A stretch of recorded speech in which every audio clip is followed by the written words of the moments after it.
You are listening to the Motherhood Unstressed podcast, and I'm your host, Liz Carlisle. Welcome back. Welcome to a fresh week. I'm so glad that you're here and that you are tuning in as you're on your commute or walking your dog or whatever you may be doing when you listen to this show. And I'm particularly impressed that you're tuning into this episode because it is a topic that is pretty heavy and dark. We are talking about child sex trafficking and an amazing organization, Operation Underground Railroad, who is doing amazing work in the world, internationally and here at home. And it was started by a man named Tim Ballard, and he worked for the government essentially doing the same thing, seeking out traffickers and eradicating them where he found them. And he decided that he needed to take it up a level and start a nonprofit to support these law enforcement agencies all over the world. And so that's what he's been doing. And they've had over 3,000 rescues, and they've put nearly 1,600 perpetrators in prison for crimes against children. And I wanted to do a show like this because when I came across the work, I just realized how ubiquitous it was. And I wanted to be a light bearer and to spread light, to spread awareness, and to empower you, the listener, to know what to look for in your own communities, because it is happening in every single community in the world. And so I think by sharing the knowledge here, I'm speaking with Jani Dix. She's the director of outreach. She gives incredible tools on things to look for in your own community, tools to educate yourself. They have a free training on their website, so you can go and take that training so that you know what to look for and that you can protect your own children from trafficking. Because a lot of times in the U.S., it's not like people are being kidnapped. They're actually being trafficked and then they go home at night. And so to understand what's really going on, to understand the dynamics, you not only protect children that you don't know, you can be in a position to protect your own children. And so this episode really fired me up. I want it to fire you up as well. If it does, please share it with at least one friend.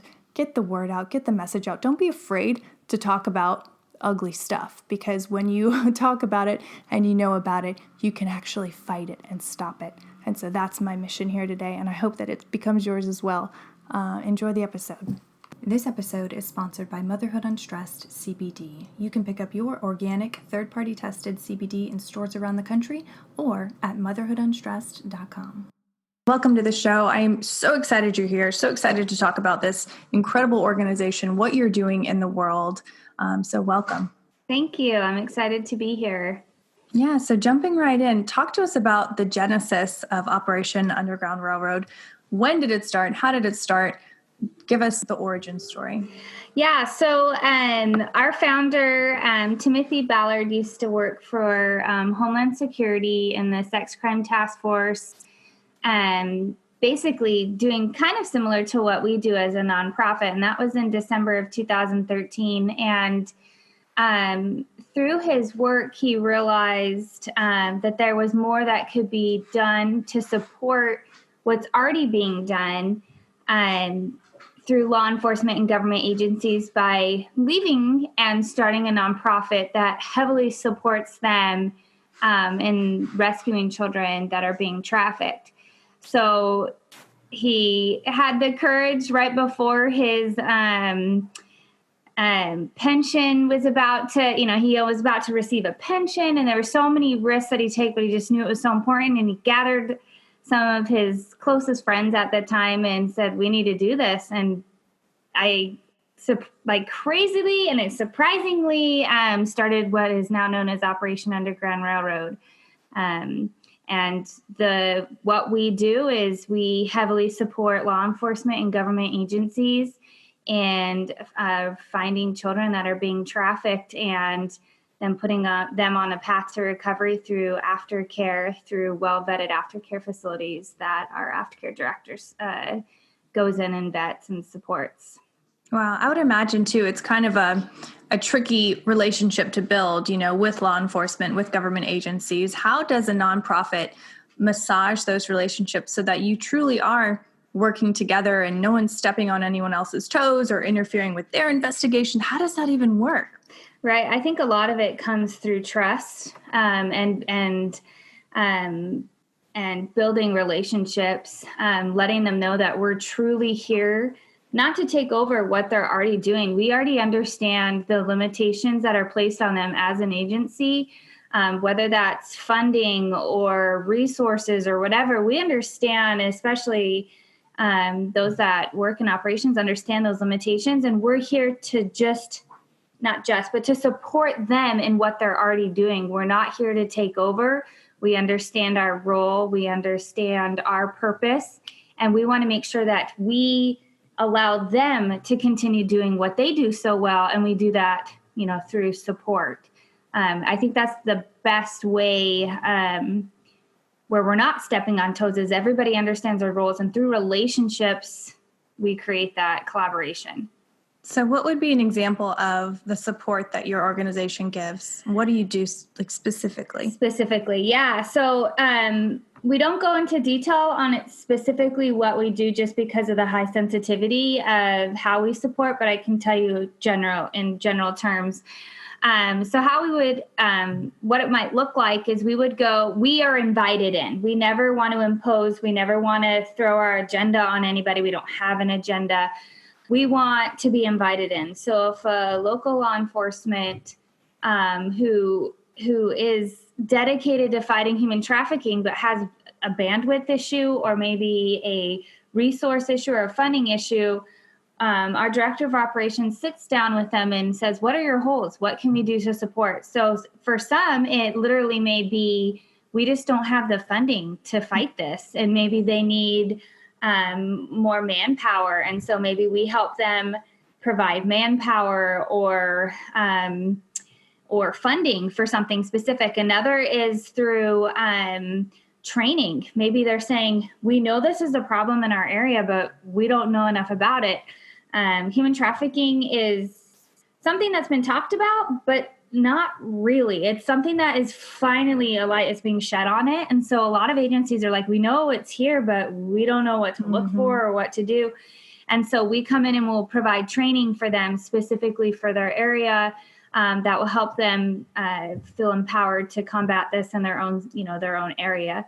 It could look like specific equipment. Maybe they have the resources as far as manpower, but they don't have the equipment to tackle this in the best way possible. So we could do that through a great example is we have labs, mobile forensic labs that that through awesome donors we're able to provide for a law enforcement agency. Another is we've done canine dogs that go in and sniff microchips or things where maybe child pornography is placed on them, and providing those resource dogs for them. So there's a variety of ways, and those are very general terms, but a variety of ways that we can support law enforcement and government agencies to fight this.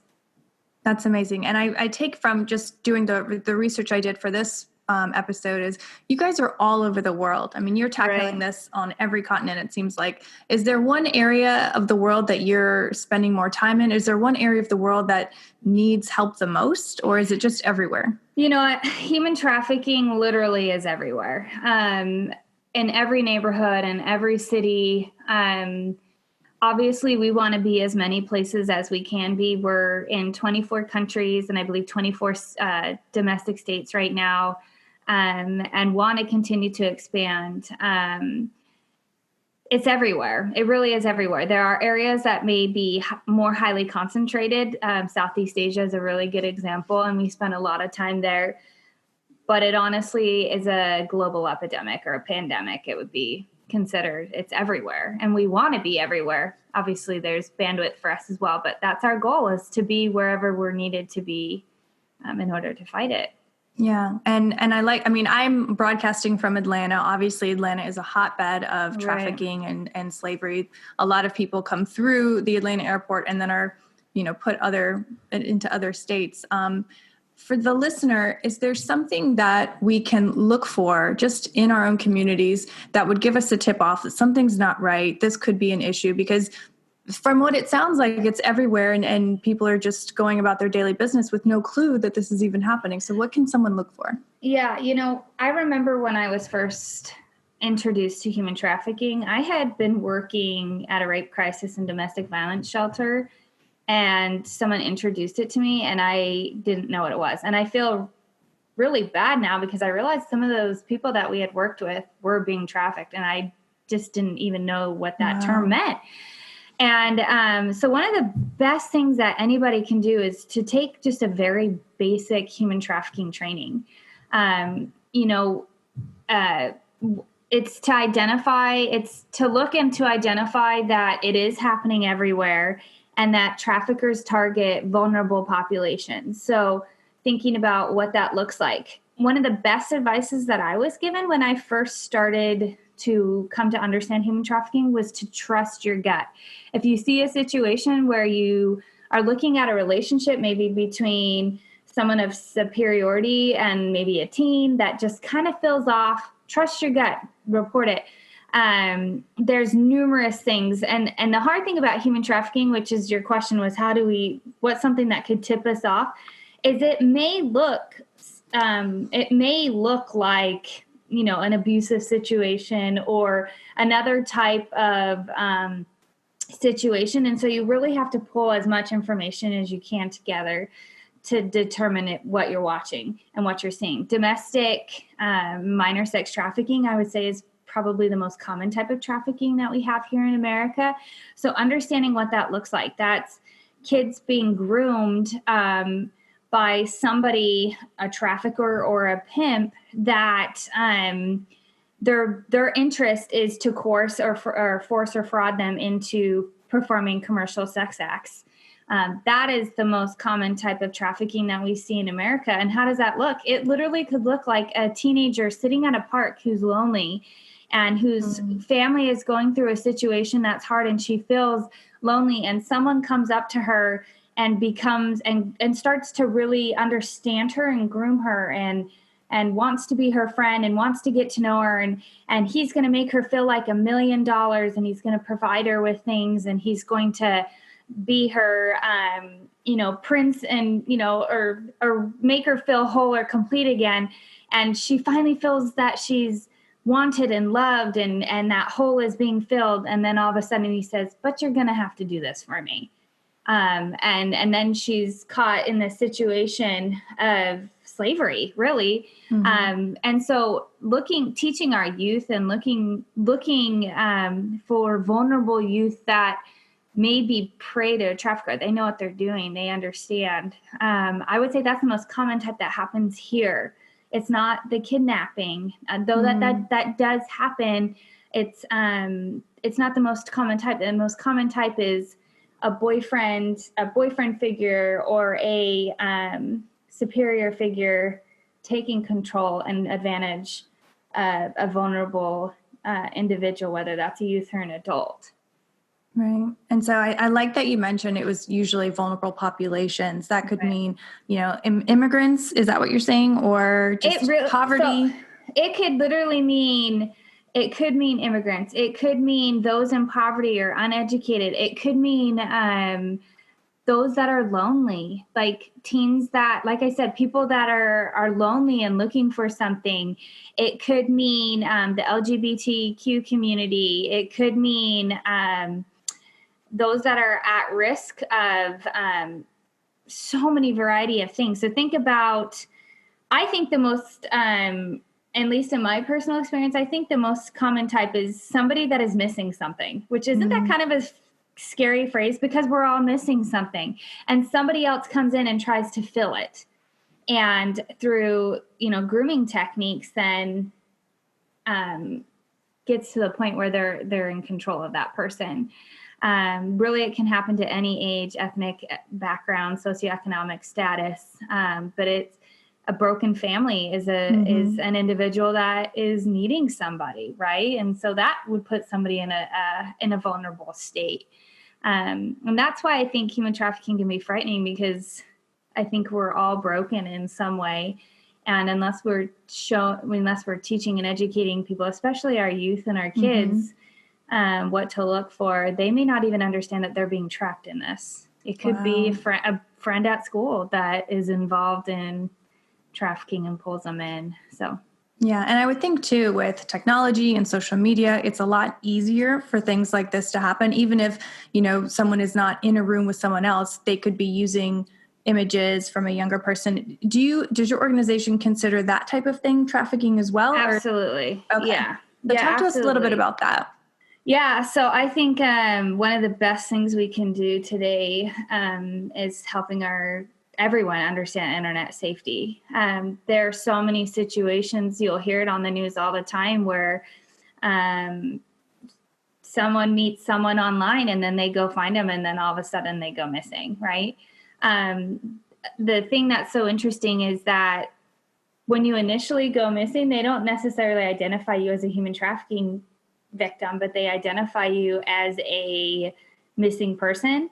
But studies show that, especially like a runaway youth, within 48 hours, they're approached by a trafficker. Wow. Like, these people know what they're looking for. They understand. I mean, you've seen the huge crisis of, exploitation, child exploitation online, where somebody threatens them, if you don't do this for me, provide a picture for me, then X, Y, and Z is going to happen. And then we have that whole situation where kids are being exploited that way. And so those are all things that traffickers and groomers understand that lead to something bigger, that lead to this horrific modern day slavery, right? Where these people don't feel like they're in control of their lives, and they're being threatened for the purposes of whatever the trafficker wants them for.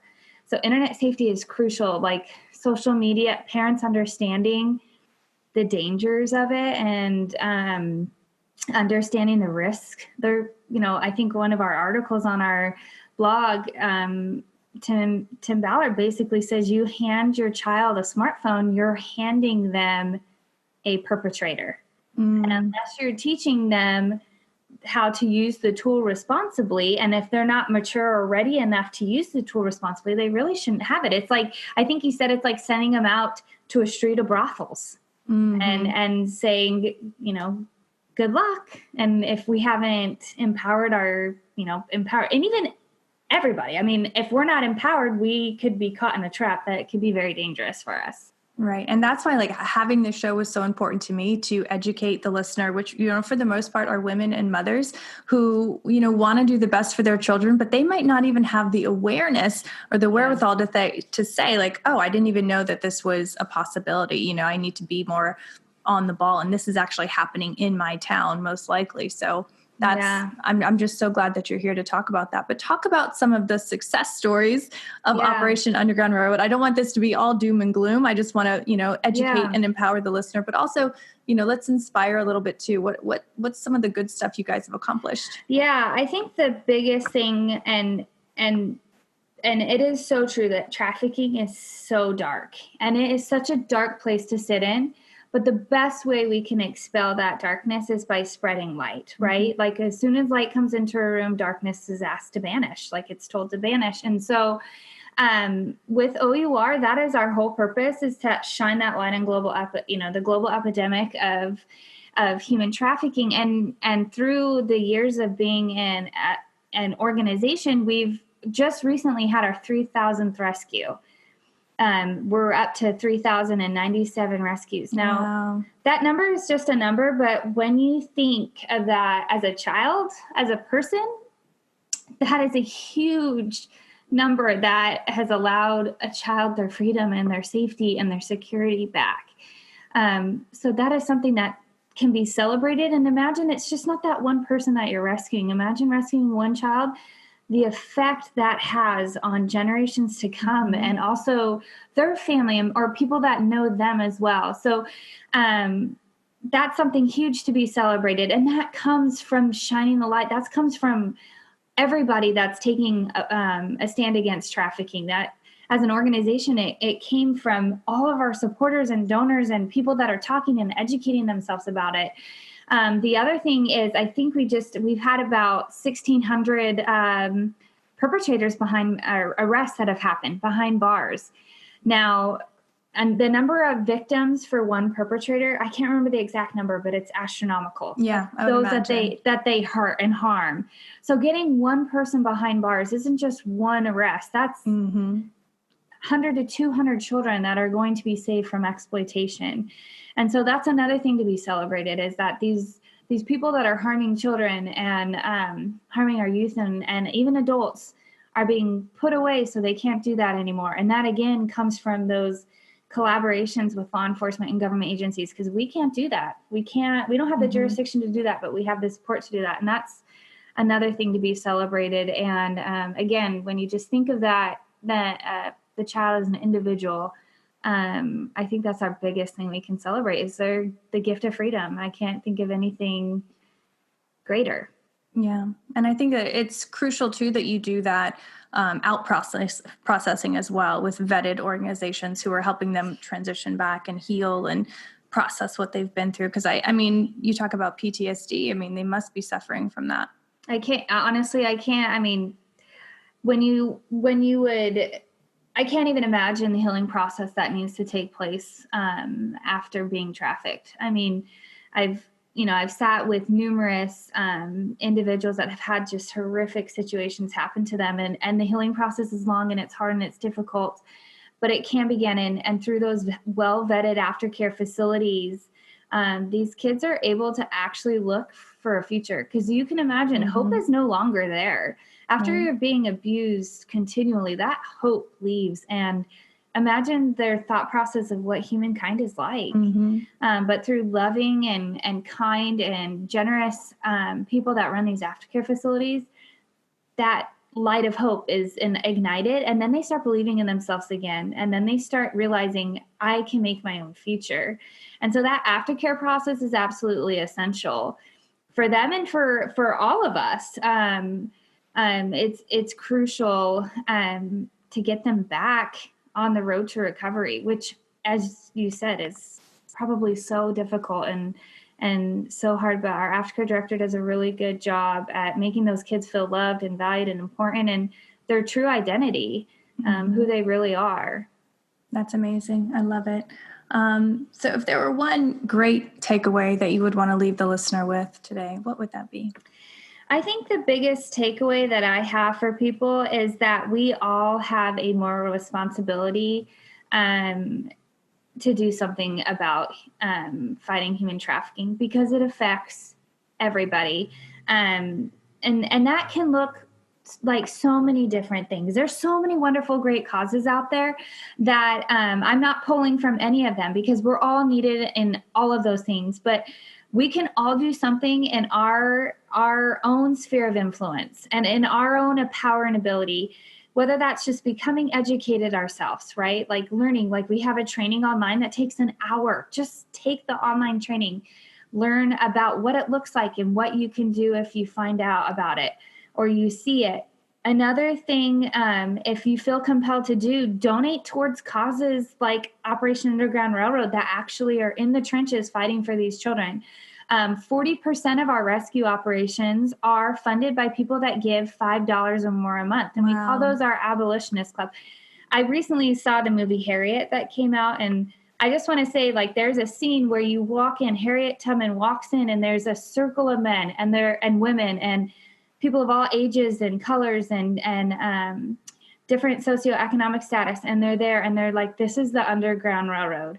And I can't imagine, at the time, they probably didn't think they were doing anything significant, but these people were saving lives. And I just hope that so many of us are sitting in that circle in our own way, right? In our own ability and power. So educating ourselves, donating if that's what you feel inspired to do, raising awareness. Something as simple as sharing our content online might spark somebody that may have a family or a friend or someone that they know that is that might be facing this. Sharing our content. Another thing would just be not being afraid to talk about it, not being afraid to have those difficult conversations, especially with those that you love. Talk about the risks and the dangers. It is a dark topic. Nobody wants to sit in darkness, but as you talk about it, you are empowering others and yourself. You don't have to live in fear when you're talking about it. A really great way that we have coming up is the National Day of Giving on Giving Tuesday, December 3rd. We have an incredible item, and I can't tell you what it is, but an incredible item that's coming out that I'm really excited about. That's a great way that you can support O.U.R. by purchasing that item. It's only available for 24 hours, and I'm so excited to see it and to receive it. And it's going to be something so special, and it shares stories of those that have, anyways, I can't say much more, but that would be it's going to be awesome. Yeah, it's going to be awesome, but that would be a really great way. But digging deep inside yourself to determine what can I do? Because everyone can do something. Everyone, little kids, we have little kids do fundraisers and awareness events for us all the time. Everybody can do something, but it comes down to you asking yourself, what is my role in this? Where do I stand? What can I do? Are you going to be one among the abolitionists that are, fighting for the freedom of other people? What can they do? Wow. This was such an incredible conversation. Before we, round it out, how can everyone find your organization, contact you, take the online training? Tell us all the things. Yeah. So our website is www.O.U.R rescue.org. On there's a place that says join the fight. And like I said, there's a numerous list of all sorts of ways that people can get involved. Starting campaigns, the live training is the training right there. Online training is on that Join the Fight. You can follow us on every type of social platform. It's at O.U.R. I think it's at O.U.R Rescue. Yeah, at O.U.R Rescue. You can find us on all different various forms of social media. But yeah, that Join the Fight section is going to be a great place to start.